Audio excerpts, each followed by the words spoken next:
2022 Subaru Outback key fob. I'm going to show you how to open it up to replace your remote battery. It's very simple. Let's just turn the remote over. You notice that there's a small button here at the bottom. That button releases the emergency key or the door key at the bottom.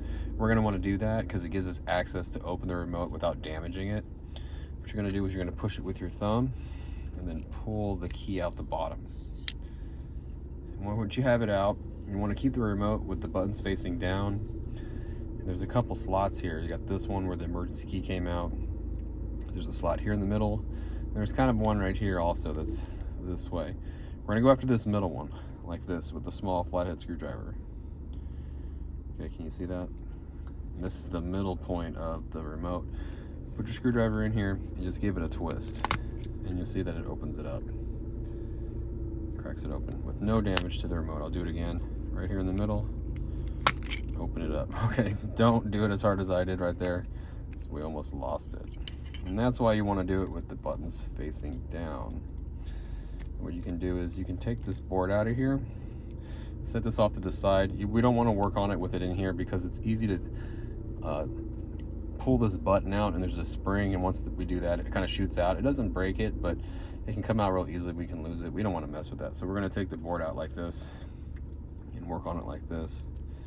You just pry the battery out from the bottom, just disconnect it like that. The battery size is a CR2032 battery. I have a link in the description box and in the comment box where you can get one of these from Amazon if you need a new one. And it's going to be exactly the same Panasonic battery that we have here.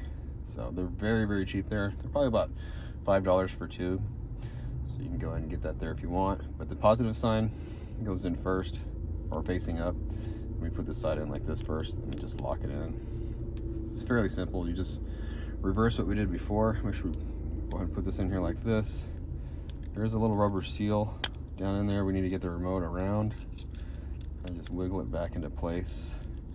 So it feels like it's all the way down there. Okay, now if you don't have it all the way down, it might be kind of hard to close this guy up. Again, just be careful of this silver button here because it likes to shoot off, okay? Let me get the cover, and it all should go back together fairly easy if you have it far enough down. I'm gonna put the top on first and then work our way down. It should lock and click just like that. And we know we got it when we get the door key, put it in here, and if it locks, you're all done. Well, I really appreciate it if you could hit the subscribe button for me. If you do that, and next time you're searching for something like this, my video will pop up first. I have a very big library on how to do these things. So I appreciate it if you could do that. If you could hit the thumbs up button for me or leave me a comment, I'd much appreciate that also. And I hope to see you again in another video.